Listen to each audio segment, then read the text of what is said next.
Devocional diário, série Domínio da Língua, 6º episódio. Meu irmão e minha irmã, seguimos para mais um episódio, o penúltimo desta série sobre o domínio da língua.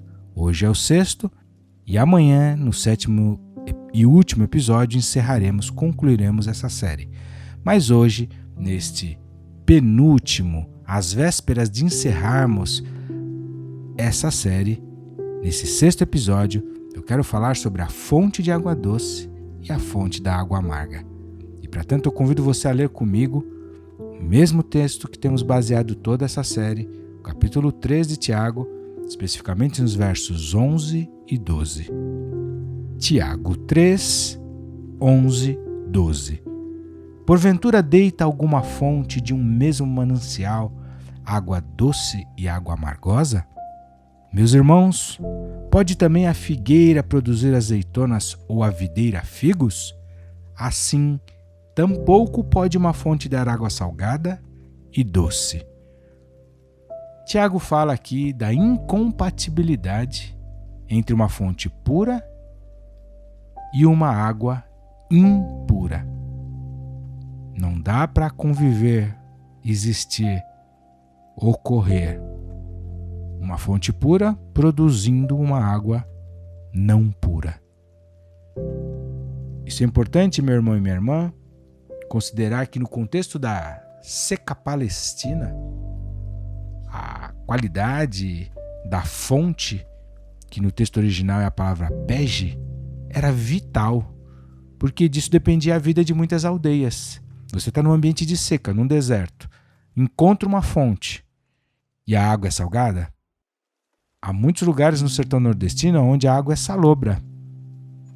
Pergunte para os irmãos que habitam essas regiões do nosso país, talvez você que me ouve esteja num desses lugares, o desafio que isso representa, dessalinizar a água, tratá-la para poder utilizar, beber, transformá-la em água potável, às vezes alimentar o gado, regar a plantação, se banhar. A importância da seca, aliás, da fonte, é vital em contextos de seca. E era muito importante que uma fonte de água fresca e doce, e a palavra aqui no grego é glikos, ou glik, ela continuasse a jorrar água assim. Uma fonte de água boa precisava ser preservada, enquanto outras fontes elas produziam uma água imprópria para o consumo. É a tal da água salobra que eu mencionei aqui, que no original é picros, ou picron, uma mistura de água salgada, amarga. Talvez água amarga, salgada com doce. Não sei se eu poderia dizer uma água tão limpa. O fato é que existiam as fontes que produziam a água doce, glicos, e fontes que produziam a água salobra, picros, que é a água amarga. Mas a questão que Tiago levanta aqui, e que eu quero chamar a tua atenção, prezada ouvinte e prezado ouvinte, ele levanta o fato de que uma mesma fonte não gera num momento glicos e num outro momento, num outro instante, picros. Não gera num determinado momento água doce e na sequência essa mesma fonte gera água salgada. Isso é incompatível. A água da fonte ela podia ser boa ou ruim, mas ela seria coerente na produção de um mesmo tipo de água o tempo todo. Tiago fala ainda, e da mesma maneira ele usa a figura da figueira. Então o ponto aqui, meu irmão e minha irmã, não é o produto, mas a origem. Bênção ou maldição, amargo ou doce. Jesus proibiu os discípulos dele de amaldiçoarem outras pessoas. Ao contrário, ele falou, bendizei os que vos maldizem. Amaldiçoar também significava, além de desejar o mal, que a pessoa fosse cortada da presença de Deus e experimentasse o castigo eterno. Tremendo isso, que sério isso.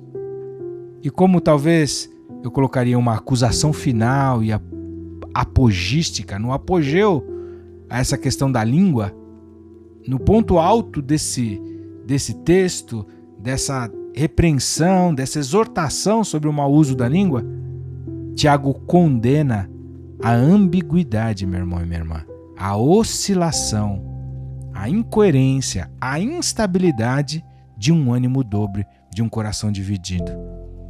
Revelando aqui nessa fala dele que homem ou mulher de mente dividida demonstra natureza contraditória no seu falar. E a fé dessa pessoa muito provavelmente não tem foco ou estabilidade. O ponto então, repito, não é o produto, mas a origem. Uma mesma fonte não jorra água salgada e daqui a pouco doce, ou alterna de doce para salgada. As fontes são coerentes com a sua natureza. Se a fonte é de água amarga, picros, jorrará continuamente água amarga. Se a fonte é de água doce, glicos, continuará a jorrar água doce continuamente. A água da fonte poderia ser boa ou ruim, mas sempre seria coerente na produção de um mesmo tipo de água. Pense nisso.